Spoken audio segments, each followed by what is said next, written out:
The Jinx, right? So many of those different scaling picks that could come out as the Engage gets thinned down. And this is the thing. The Thresh, the Tahm Kench, these things are going to be used with something like a Jinx, like you're saying, are now still available, and are certainly things that Keria has utilized very effectively. Yone is the first ban, though, here from T1. I think maybe they want to look for a potential early Azir pickup in this situation. That's what that signals. Yeah, I think so. And maybe Gen.G just susses it out and bans that one away. But obviously first, you need to get rid of the Bard. The Orianna needs to be taken away. There's a lot of homework that when you are second pick, you need to do. And T1 might just throw that out the window and force you to only ban 3 champions and leave some of the other crazy ones. We already listed that there are 4 that have to be taken away, and T1 just may not agree to take any of them. Yeah, I think you have to take away some at least, because I know there was the big 4, but there's also the fact that there's Jarvan as well. Ideally, you get one of those big picks, and then they have to ban the rest. I mean, something's getting through. It already is. Something is getting through. The Azir is a consideration for sure. But Orianna needs to be banned, right? There are still some... I think you'll probably ban Orianna in this spot. I think there are some picks that Chovy can play into the Azir and feel very comfortable, including the Sylas. Oh my lord. He didn't do it. They want to trade. And I think that's probably... If Faker wants to go for the Azir, you get Orianna +1. You get Orianna Jarvan, by the way. Yeah. And I think that's something you're very happy to take if you're Gen.G right now. I think the Varus ban is good because then there's a potential to trade those mids with the Orianna and the Ryze. But now it's up to Gen.G because they will get a double pickup. Yeah, I think you just ban... Right now, you ban Ryze. And you say, if you want the Azir, we'll play Orianna Jarvan. If you pick the Orianna, you don't get the Jarvan. Okay, they ban the Orianna instead. Going to be taken away. I think this is a bridge too far. I think that Faker has been so good on Orianna for the last 10 years. So I don't think that that is a risk worth taking. We've seen some teams try it this season. It hasn't worked well, but then the Ryze gets through. Yeah. Is it a Talia pick here for Chovy, I wonder? Oh, this is game plan, because he willingly gives this Ryze up. Instead of banning it to try to get Jarvan plus the answering pick, what is the answering pick now to the Ryze with the other choice they've made? Talia Pantheon, you know? Victor and Talia are probably the big ones in my mind that we kind of have seen playing into Ryze and at least having the Victor in particular, successful early game. Wait. Canyon wasn't kidding. It's locked in. Okay, so this is a flex. Yep. Right? And we don't know whether it's going to be Kiin, whether it's going to be Canyon. We know that Canyon is the best Nidalee player in the world, probably, or at least the most famous. If the Renekton is locked here, then we'll know. But I don't know if they locked it. No, we won't. There's not a lot left available, I feel like, to pick into the Renekton other than just taking a tank. So they slam it. It makes a lot of sense. I think for Doran, you're probably just taking a tanking into this. There is Cassante and Ornn. Those would be the safe options. I mean, Oner has played a lot of Talon in years past where he's meta. He hovers it a lot. Now the crowd got excited about it, but I won't. Yeah, I'm trying not to. Here. Naafiri makes a lot more sense. Yeah. I think Naafiri... dogs and cats? Dogs and cats in the jungle? Naafiri is not only that kind of remaining pick, but also into the Nidalee, you have point and click on your ultimate that can actually reach your dogs block spears, so you don't even have to dodge them. I think T1 pretty happy with what they got so far, and probably just going to pick up a top laner for Doran here. I think something safe, something that can just survive as best as possible. It's never easy to survive against Renekton Nidalee, but to me, Cassante, Ornn are the picks I would be leaning I vote Cassante. I think it's the safest pick here. Ornn offers you a lot of CC, but doesn't necessarily pair with his draft that well. Gragas! The Doran special! Oh my lord. Now Chovy locks Yasuo, and we're going to have the best game ever. Because he's playing Renekton mid, and there's Yasuo into Gragas top lane. No, it's probably not going to happen, but that would be very funny. Chovy, now we'll see what he is going to pick up here as Twisted Fate. I'm not actually a huge fan I don't like this. I understand the thought process. You want setup for spears, you want roaming pressure to play through sides, but we have seen Twisted Fate struggle so much in an Naafiri. And there's not a consistent damage threat in the mid lane the same way there is a Ryze there on the other side. So you can definitely lock him down. You can get him in position to die to Canyon. And this is not a composition built for longevity. Oh, no. I know that. I lost my hair because of it.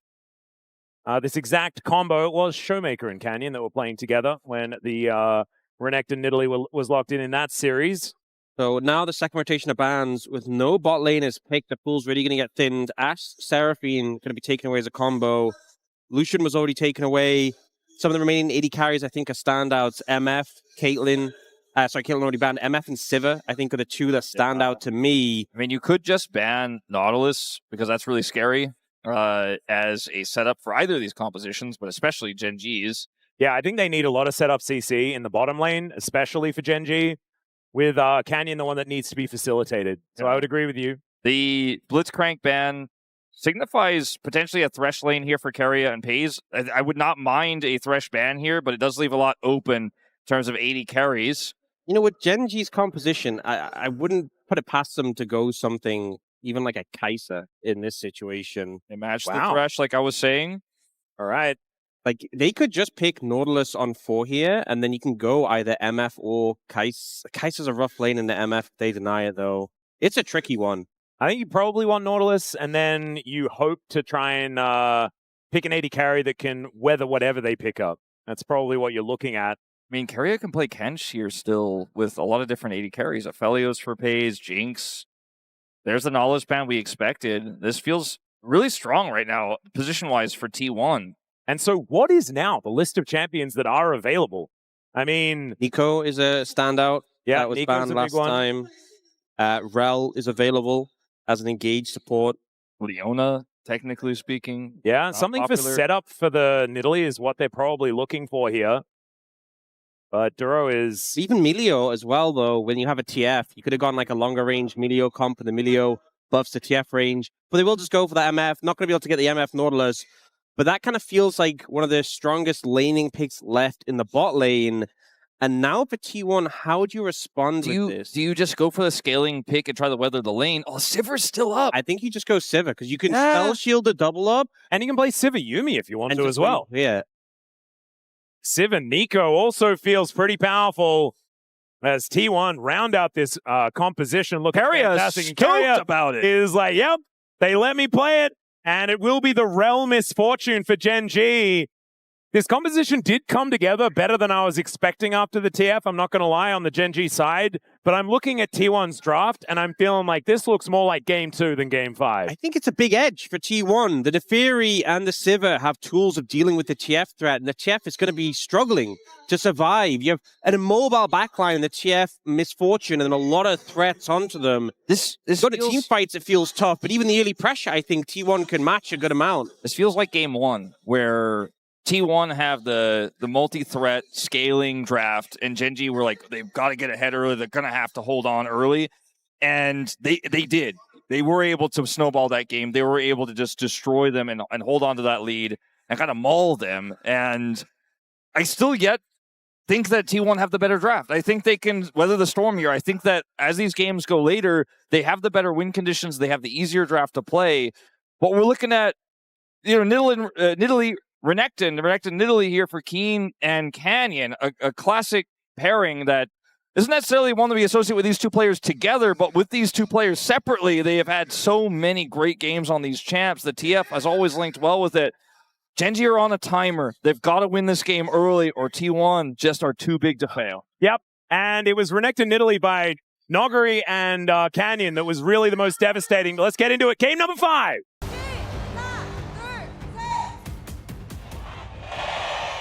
미니언들이 생성되었습니다.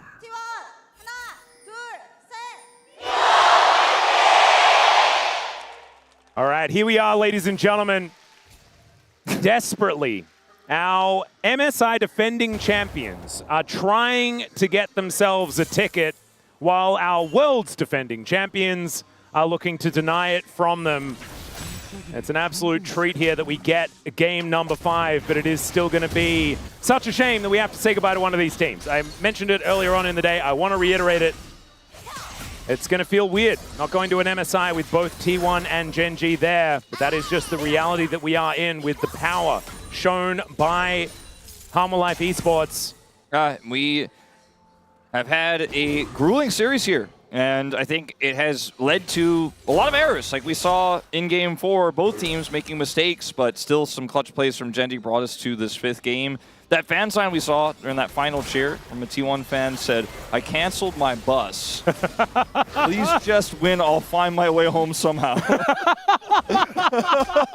That is so good. Wait, if they lose, are they not going to be able to find their way home? I hope they can find their way home no matter what. There's a lot of great public transportation here in Korea, so Yes. I think they'll be all right. They do have some options, but that is a brilliant fan sign. As it is certainly a day that could have gone a lot earlier and has certainly gone the distance. I feel so blessed that we get the full value. Oh, it's nearly gank. Okay, looking for the angle here as Faker Gold card. ghosting away, and there's the flash. Gold card to come through. The spear will connect, but Canyon not able to get the empowered pounce, but still Faker is running for such a long time. And it means that Chovy is able to have so much free time with this lane. Faker is running the wrong direction, remember? He's going to get So the execute. will not actually get the execute. Look for the... actually, no, does decide to do that. He probably could have just gone for a recall. We know, obviously, that Canyon is on his Krugs. The thing is that I think the execute is safer, and you're only losing like 4 seconds. Yeah. On the And if you timer do there. try and channel it back, you're definitely getting speared. Yeah, so I think you took the safer option there, able to get away, and didn't even burn his flash, is the big thing. Held his flash throughout that, Yeah, just and it ends up ghosted. paying off. Yeah, massive move there from Faker. Now, is Canyon Yeah, pretty good it's- at Nidalee? Don't get me wrong, this is all great that Faker didn't have to flash, he gets away, but he's still losing a lot of power in this lane. Lost a lot of experience. Chovy is a full level up on him right now and has a wave of extra experience, or a wave of extra CS. So still a huge win for Gen.G at the end of the day. Chovy expended his flash, but I think well worth it for what he got in exchange. Because he has teleport, he can take this quick back here and try to further the lead. Yep. Kiin trying to deal with Doran. We know that Doran's Gragas has been such an incredible clutch tool in the past. In fact, it was the reason why T1 lost to Gen.G a couple of years back on this very journey. Yeah, and Peyz got the MVP instead, and Ox and I argued about it. I'm for still several mad hours. about it, and I think Chronicler still thinks that Peyz should have got it. And I still I just hope that let's one not bring day this up now. he realizes Guys, that let's it not was- bring it up. Well, I mean, the POM vote is coming up soon. Yeah. And honestly, Peyz had a really good series, so he might be able to get it. And Doran and Peyz are back on the same team again. So that conversation is relevant. Okay, Ox? It is, somewhat. It's all right, think we're Ox taking a lot of knows it's damage wrong. here. We'll get snared by Keria. Make It Rain does stop Peyz from making an entrance, but this is T1 with a lot of control here of this lane. A lot of damage taken. Wow, Peyz is so far ahead. Kind of crazy. 2 waves? Something like that? Plus Cull. And I think it's the power of the melee support here for Duro just kind of getting poked out by the Keria Neeko here with the Sivir clearing those waves. Oh, gold card just going to be snap locked here by Chovy. Faker getting ran down momentarily, but not able to do enough damage there to really threaten him. Flash still in hand for the Ryze, as even some popcorn chickens denied. As And even Canyon got the shot on the doggy. Yeah, he is just hitting doggies with the spears. Even sets up the cannon. Thank you very much, Canyon. As Chovy just going to be able to shove this wave in as Faker does go back to base, but he is going to miss a fair bit of this wave. It is a cannon, so not going to miss all of it or anything like that. But some plate money going over to Chovy and a slight lead here for Gen.G, despite how terribly things are going in the bottom lane. So ultimately, we're a 700 gold lead for Chovy now. Before we're starting to really talk about the extra passive money that's going to be coming in. It's come in already, but it will continue to come in over the course of this game. It will get larger and larger. Yeah, Pretty good situation here if you're a Gen.G fan. I would I agree. think important that this is the manner they've played it out, because I feel like the 2v2 mid-jungle is actually tricky. If they go for a fight after level 6, I think Oner and Faker would be in a very good spot to take it, but they haven't done that. They've gone for that early gank that set Faker behind. Chovy able to find success there with Canyon backing him up, just keeping the Ryze down, because when you have double roaming ultimates on these mid laners, whoever's in a position to move is going to feel much better on their team, reap the benefits. Well, we can see a lot of the reason why the Nidalee is picked is so that you can just really get through your jungle as quickly as possible. Oner has been very good at keeping up so far. Canyon does hit that level 6, though, as he does claim the top scuttle. And we'll now look for a little bit of a reset. We'll obviously be able to get around the jungle and hoover things up very, very quickly. But T1 not wasting any time. They are now on this dragon towards the bottom side of the map.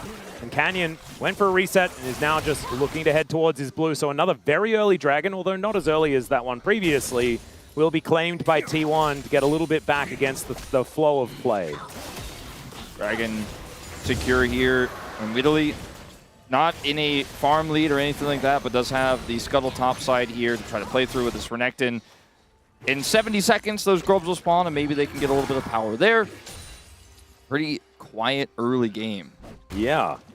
And I feel like this bodes well for T1. I see Renekton Nidalee, and I'm like, you want to get things done in the earlier stages. But mid-game is probably where this game is going to really take a turn. We haven't seen a Destiny Gate yet from Chovy either, so if things get a little bit weird and wonderful as the ulti comes through from Oner, there's a Realm Warp as well. The Gate, the Destiny, has come on through, but Canyon didn't have a bounce to get over that wall, and now Keria is the target for Chovy, and Canyon just looking to pounce his way out of there. The dagger is going to miss. And I think that Canyon is able to get the Primal Surge. The Blasco is not enough. And first blood will go to T1. And Fake is the one that claims it. You see how as soon as Oner sees Canyon there, he's like, we can make this play. Fake is going to back me up. He ults immediately. And although the chase is extended, a big reason for that is Faker holds his flash, does not want to commit that resource because he knows they can get the kill without it. And as a result, not only does he pick up a kill to help him get back into this lane, but he remains potentially safe from a future gank with that flash in his pocket. He's cut the gold lead in half off of that play on this Ryze as the one who picks up the kill. So this is a big wrench into the gears of Gen.G's early machine. And we saw Chovy try to match the ultimate there, but knew he couldn't alter that play. Saw with his Destiny that Keria was flanking there and tried to get him, but was unsuccessful, as we're going to have a potential all-in here for Kiin. Yeah, here's the Dominus as Doran holds onto the cask. Canyon looking to take down these grubs. One of them was taken by Oner, but the rest of Gen.G show up. That is going to mean that Canyon is able to secure two of them. And Dominus here getting the health bar back for Canyon quite nicely. For Kiin, sorry, quite nicely, as Peyz taking a lot of damage here. Double up thrown at him as well. Ruler claiming a little bit more control now that it's a 1v1 there towards the bottom side. And in fact, the bottom lane is entirely equalized. Well, I think you look at the items that were picked up, and Peyz got the scout slingshot. Oh, no, not the slingshot. And Ruler got the Vam Scepter. So when it's just a 1v1 situation, it's going to feel really good having that extra sustain. And it's only going to be amplified when you get that first item, that Bloodthirst, that makes it really hard to contest MF in terms of cryo. MF's base damages are so good too. The double up damage is great, so does end up getting a lot of power. There eats a turret shot, and that's the end of the aggression. But we did see Duro was rotating over, and there was a potential angle there to try to look for more, but they do decide not to.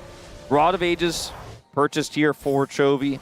Starts that timer here at 9 minutes. And we're looking for a pretty strong soul here, very likely, in this game with Ocean off the cards here. Mountain picked up, could be something very explosive in this one, so the second dragon could be quite valuable to take, especially if you are T1 to get double dragon. Or it could just be Tempest. I said it could, likely. I said Ops, likely. this is game 5. We're going to need you to lock in, okay? I'll do my best. Just channel what would Valdez do? Lock in, that's what he did. He would lock in. After you told him to, of course. Yes, exactly. As Chovy throws out a gold card, finds Fake with that one. Some wild cards there as well, doing some work. But Gen.G slowing this game down. And it's so weird because it feels like this gold lead is entirely fake.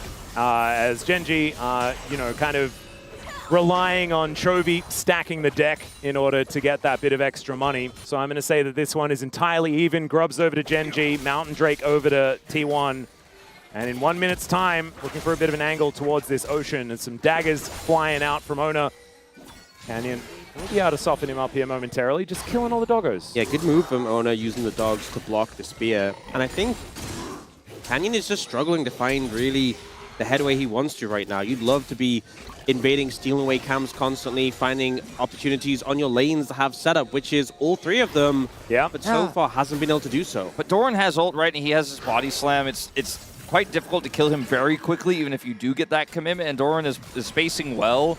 He's also just building pure tank. Exactly. It's hard to kill him for so many reasons. So that's not a lane you necessarily want to play through. Mid lane, Faker's got so much wave cleared. He's been doing a good job of pushing Chovy back here. So he hasn't found an angle that's very clear. He hasn't found the gold card comes through, we get the kill outside of what happened to Faker in the very early game. Even though Faker got the execute, it was successful there.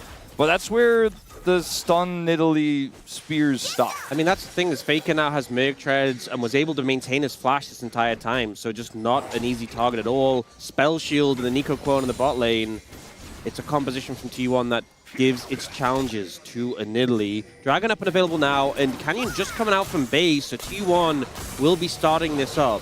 Yeah, I feel like Gen.G have kind of just been off-tempo for these Dragons so far this game.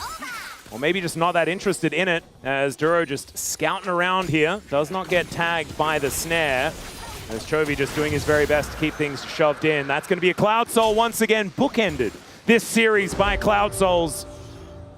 Feels like my birthday. It's Kiin and Doran continuing to do battle here towards his top side. Good combo there from Doran, but great stun from Kiin, as I think mostly concerned about clearing out the minion wave.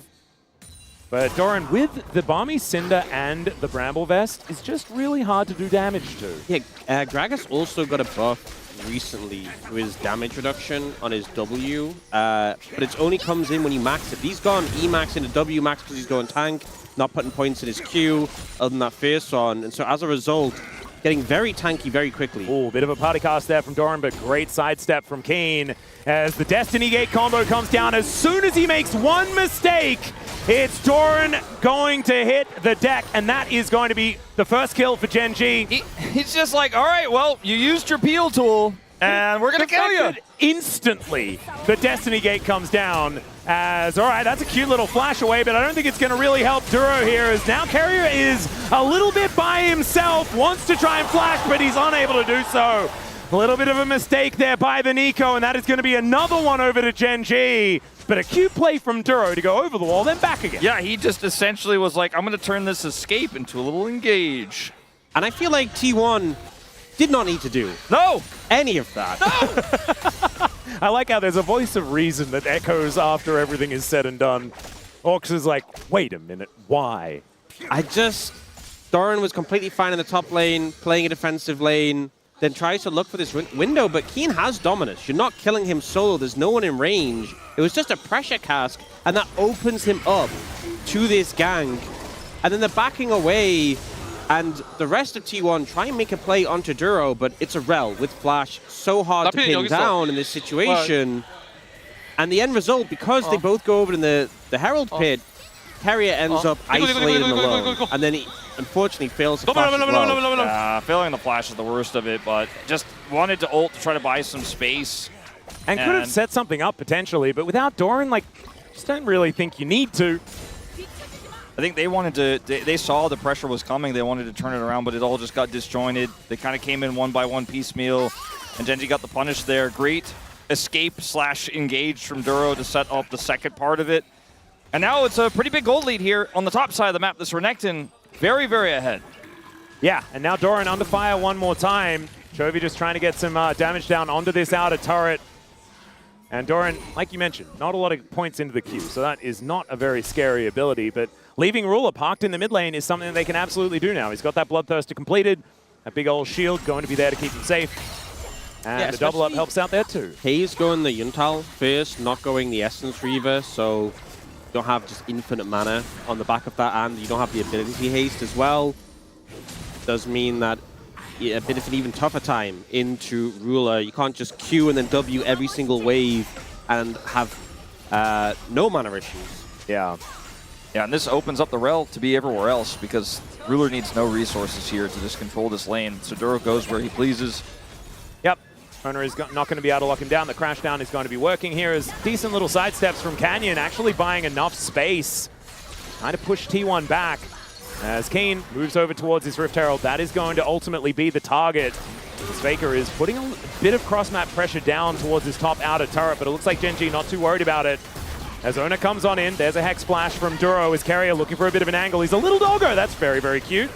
But now Kiin wanting to stop any sort of approach. That will be the Rift Arrow going down, but the Pop Blossom, he's going to come on in. Bullet time, fantastic though, and Gen.G looking brilliant in the team fight. T1 flashing the wrong direction as the Realm Warp from the Blast Cone gets Peyz to safety, and it's Oner that's popping off eventually. Gets cleaned up by the Crocodile. But I have to say, that was one of the coolest little plays I've ever seen. That was very Realm cool. escape was insane, but it's still favorable. No, T1 win the fight. I know. 3-2. Rift Arrow goes to Gen.G. That was the coolest play. It could have been so far 4-2 if he did not actually make that play. There you go, beautiful. And this is a great engage here with the knockup, but the bullet time is so impactful throughout it. Doran gets chunked down. He has to try to run away. He and Peyz are isolated on the other side. He blast cones into the Realm Warp, which is placed at max range for Faker, by the way. I thought Faker was going to use the Realm Warp to try to reposition before the fight even broke out, but he uses it here at the end to help Peyz get out, and we have a pause. So the thing is, Kiin was right there, so if the timing was slightly off. Oh, it's like, it was so hopeful. Yeah. But everything went right. Yeah, I actually hope that this pause is a request for a replay. Like, that was a really, really cool Realm Warp. Can I just see it again? And I think that they should honor the request. I wouldn't keep your hopes up on that one. I think it might be for something else. All right. Well, we'll keep you updated as to what it actually is. Normally, we did see for a moment that Oner did leave the chat. Yeah. But I don't know whether it's necessarily him or with everyone. I was going to say, normally we can look back, but it's pretty far away here, this arena, to look back and see what's going on. Yeah, we are on the sort of T1 side. So having a look now, I can confirm the game Doran, is maybe? paused. Looks like they might be at Doran's side of the booth. I did see Oner disconnect before we went to break, so that's my guess. But you know, we're resuming. I believe everyone has watched the replay, and they're all golf clapping, and now we're going to be resuming. Yeah, you can just rewind and watch on your stream many times. Yeah, if you're exactly. watching at home, so. All right, here it is. We're just going to hop back in. We saw game 2 of the series. It was Gen.G who had like the scaling elements of the composition, and they really slowed the pace of the game down, opted out of these fights. A lot of cross-mapping initially in that one, and even though it didn't find favor, they did eventually get beat in the late game. It feels like T1 going a bit more headfirst in their approach, despite being into this Renekton Nidalee TF combo that you feel really needs to get the ball rolling. They are just fighting them pound for pound. In this situation, this Dragon, though, will go down. They will opt out of that, but already at a 2,000+ goal deficit. There is full vision, though. You can see this ward is not being never cleared managed out, to and Oner is just going to come on over. It is not going to be the secure of the Canyon. Now in a lot of trouble. He blasts dash cannons to try and get himself out of there as Oner gets the reset, and now Chovy's the one that's in trouble. This is a bit of a disaster. Yes, they secure the Drake, but the flash has to be employed. That's their last one that they had available. Chovy gets out. Oh, Duro did just come back up. I mean, but yeah, that is a lot invested to get that Drake. Earlier you mentioned, well, the gold lead was much smaller, mind you, that the gold lead felt kind of fake. And a lot of that, I think, was based on the fact that this TF is hold up. Faker? Yeah, Dominus is going to come on out here as the flash is up again for Kiin, and he doesn't even need it. Wait, he does, actually. He used it just prior. And Flash is on top of Faker and takes him out. That's a solo kill for the Renekton. Kiin's super strong right now in this Renekton, has the Black Cleaver, has the Merc Treads. Compared to the Ryze, was a barely stacked Rod of Ages. Not much of competition here. Doran with a great engage, and Oner, the power of the Naafiri into the Nidalee, just that point and click, targeted damage, so hard to avoid, and Chovy able to get away on this one, only just. The main part of this for me is the banana brush control, because Keria made it so they couldn't actually follow and look for the fight there. You know, Ruler is just cut off, can't actually join, can't do anything with this MF pick. Here it's just Kiin running Faker down, wants to use the empowered W, it's letting it charge up, doesn't have it, just decides, okay, I'm just going to Q, it's got the extra range, I can't get into melee range. Faker just ends up getting burned down, but what I was going to say right before this is, I think this game is still incredibly close, right? You were looking at a game where Peyz has a gold lead. Surprise, surprise. Again, T1 have the scaling advantage. And Gen.G have a 3.3 thousand gold lead, but it's on a Renekton and a TF, who has a lot of that gold lead in his CS that he has. By the way, look at the CS numbers here for Chovy. He is way up on Faker, like 35. So there's a Renekton. Okay. Yeah, there's a horse and a crocodile that Faker is going to have to deal with as he manages to get in. Realm Warp King. Both of those champions had CC to deny that, and they were unable to catch the GOAT. You saw the stun coming through from Kiin, but just a little bit too late. Great sidestep out of the Realm Warp and back in from Faker. That seemed like a Doom scenario. Yeah. And he does get out with his life and makes this game a little bit more playable here, but his turret, I think, is not going to be so lucky. It's a bit of a race here for this turret. Well, actually, first brick was already taken in the bottom lane, but still a race for the second here for Gen.G. They'll win it before Doran is able to get his first of the game on the bottom side. A little bit of a tempo advantage you could get from that one as well, as Doran is biding his time, trying to make sure that as many of these minions do go down. But because of that, Chovy is able to make his way back over here and is going to be able to save this turret for the next little while. Yeah, Doran just not very fast at taking towers. No. With no AP apart from Doran's ring. And it is his ring, but that doesn't change the... Do you ever try to hit something very hard with a ring on your finger? It does? Yeah, no, it hurts me when I do that. Yeah, it doesn't really hurt the structure you're in question too much. Chovy picks up Rapid Fire Cannon, which is a huge spike here, 20 minutes for this TF for setting up Engage. Oh, I blinked and he's 3,000 gold ahead. Yeah, he is the gold lead. But consider this, right? There's a Ryze and a Sivir in the same composition, insane wave. Even the Gragas without AP, their wave's decently fine. T1 can just hunker down. They got the early double dragon and scale up. And I think right now, that's what you've got to do. Just don't get caught. Don't get pinched by this TF, the Renekton Nidalee, and just farm waves over and over and over again. And there's a way back into this game. We've seen Peyz do it countless times. Faker potentially caught, as I say it. Yeah, Blast Cone going to come in, though, and Faker just gets out. Escape artist, man, from the, the level 1 gank all the way to now. But it does buy them a bit of space to use this Rift Herald in the mid lane. The outer ring of turrets likely to fall down on this next push. This turret is not long for the world. Chovy actually looking for a bit of an angle here as Faker taking a lot of damage just from that blue card with the Lich Bane stacked up. As Doran, he did manage to get the outer turret in the bottom lane. Golf clap for Doran, but it does cost them 2 turrets in the end. Does feel like the pressure is mounting on T1. Dragon up in 45. They're already up 2. They don't need to strictly fight this, but obviously we saw last time Canyon secured the Dragon and they punished him for it immediately, so I imagine they will set up and look for an angle, but they can give it up, the Dragon itself, if they don't see a window in, or if they'd rather just prioritize the fight over the objective. And I do feel like T1's composition, team fights, better than Gen.G's. Absolutely. I think that Gen.G definitely need to play for the smoke and mirrors, play for the side lanes, and try and catch targets unawares. Getting this outer ring of turrets, making the map as dark as possible is so important for this Gen.G composition. I think Keria Gen.G, slowed down. the main goal for Gen.G here is to, if possible, deny his track. They do not have prio, but to be able to look for a turn on an objective. This isn't the one. They're going to have to be proactive here as we see Doran TP in. Yeah, he is very durable. And so they're going to have to give up on that prospect as Gen.G looking to try and make this a 50-50. Kiin's teleported in, though, gets that big old shield. And let's see what the Renekton's going to be able to do. Pop Blossom onto 3! The secure of the soul point for T1! But can they win the fight? That's the question. Doran is such a problem. He takes down Ruler before he falls, but Peyz is dealing with so many problems himself. And Keria running the wrong direction on the map. Faker and Oner, though, still huge threats in this fight, and Duro is limping away. And without Canyon, without Ruler, there is so much damage missing from this Gen.G composition. The gold card, my goodness, Keria in a lot of trouble. He'll be taken down as Kiin locks up that one. And Duro, why are we still going back? What is crazy, the crash down. It comes on through. Chovy almost survives, and Kiin now trying to sink his fangs in, playing around the vision that they had available, but it doesn't work. And Faker locks them all down with a triple kill for the Ryze.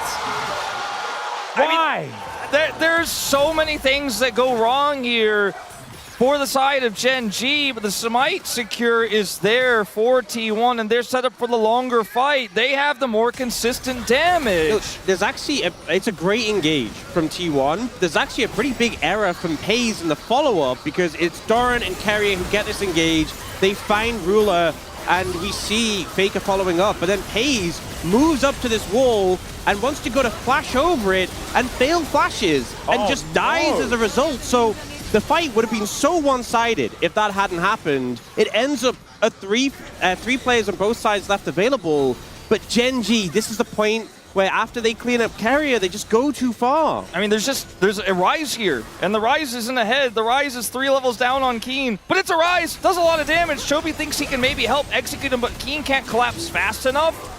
And so Faker just cleans up house. There isn't enough damage here to take him out. Imagine what it's going to be like later in the game when Faker isn't this behind. They put a huge dent in the gold lead here.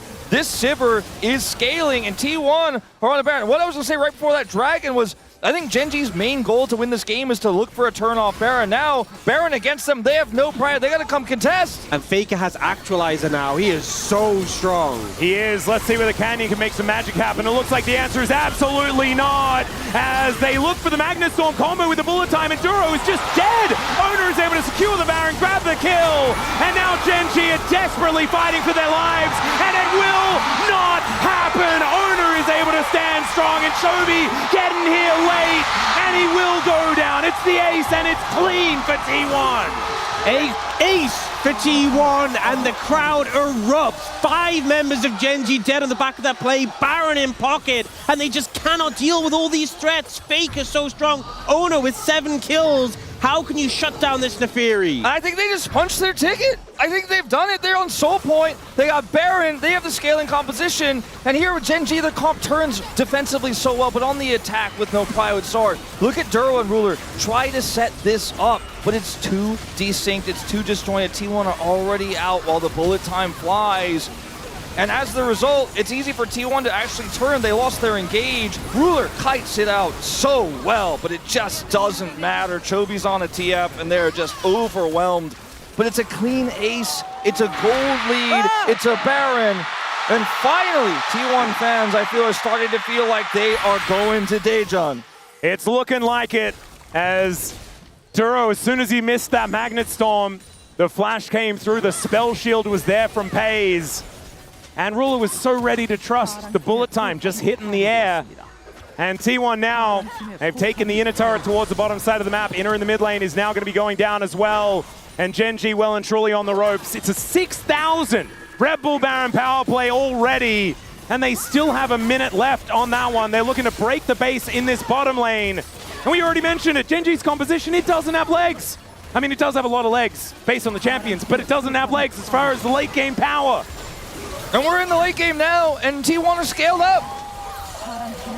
All right, let's see whether Gen.G has a last-ditch effort in them. They now have the ultimates back up and available as that Destiny Gate does come back in, but it's going to take a miracle here if Gen.G are going to do it with this composition. And Ruler doesn't have, or Duro doesn't have flash to set up Ruler for success with a Magnet Storm. They just don't really have any ins here. Look at Doran, he's just cutting them off from the tower. Yeah, just wandering away. Doesn't actually hit the body slam.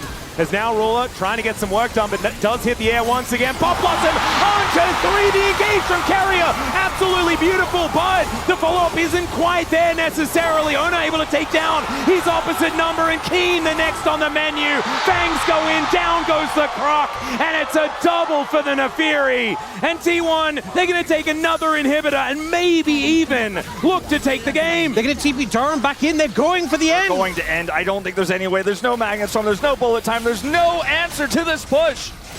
Well, let's see. Ruler is still up and available, but Doran is trying to stop that from being a reality. Duro goes down, and the Nexus turrets are following suit. They're looking for Peyz. The spell shield is gorgeous, and Chovy is likely to fall, but it's Ruler that falls first.